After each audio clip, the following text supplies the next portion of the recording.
अस्सलाम वालेकुम। अगर आप बैठे रहते हैं या आपका कामकाज बैठ के करने से रिलेटेड है, क्योंकि जैसे जैसे टेक्नोलॉजीज़ की इन्वेंशन हो रही है, टेक्नोलॉजिकल वर्ल्ड की तरफ हम जा रहे हैं, तो बहुत सारे ऐसे कामकाज हैं जिनके लिए पहले हमें कुछ मूवमेंट करना पड़ती थी,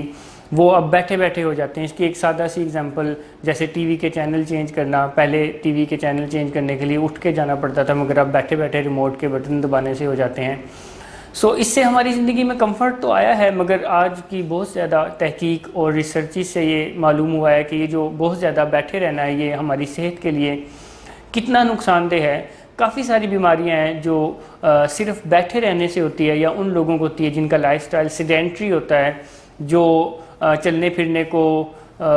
या उठने को, कहीं चल फिर के को काम करने को गुनाह समझते हैं। बहुत ज़्यादा बीमारियां जो कि उनको होती है और बहुत अर्ली एजेस में होना शुरू हो जाती हैं। इसीलिए बहुत ज़्यादा बड़ी बड़ी क्रॉनिक डिजीज़ अब बहुत अर्ली एजेस में लोगों में नज़र आती हैं। और ना सिर्फ ये बहुत ज़्यादा बैठे रहना हमारी जिस्मानी हेल्थ को अफेक्ट करता है, ये हमारी ज़हनी हेल्थ को भी बहुत ज़्यादा अफेक्ट करता है। अगर हम जिस्मानी हेल्थ की बात करें तो हाइपरटेंशन एक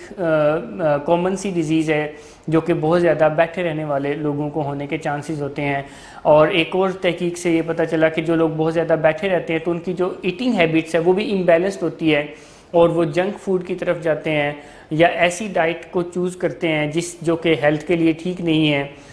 इनके ईटिंग पैटर्न्स ख़राब हो जाते हैं, जिसकी वजह से वो फिर ओबेसिटी, जो कि मोटापा भी एक बीमारी है, उसकी तरफ चले जाते हैं।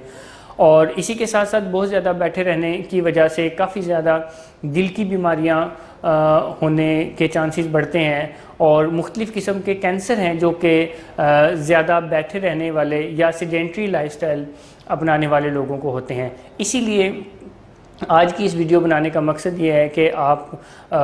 बैठे रहने को अवॉइड करें, और बैठे रहने को अवॉइड करने के लिए जो कुछ टिप हैं वो ये हैं कि आप कोशिश करें कि काम पर अगर आपने जाना है तो वॉक करके जाएं, या फिर काम के दौरान आपको जब जब मौका मिलता है तो आप वॉक करना शुरू कर दें।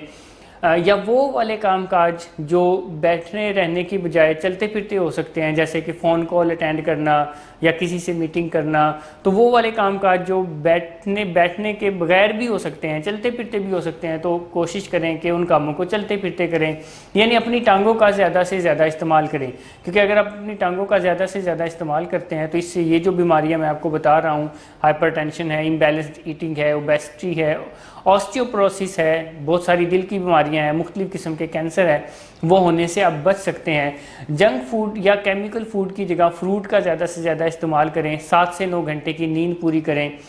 और बच्चों के साथ कुछ फ़िज़िकल एक्टिविटीज़ में अपने आप को इन्वॉल्व करें, और अपनी जो डेली रूटीन है इस पर नज़र रखें कि कहीं आपकी डेली रूटीन में कोई ऐसी अनहेल्दी हैबिट्स तो नहीं आ रही जो आपकी सेहत को मुतासिर कर सकती हैं। क्योंकि वो तमाम तर हमारी डेली रूटीन की हैबिट्स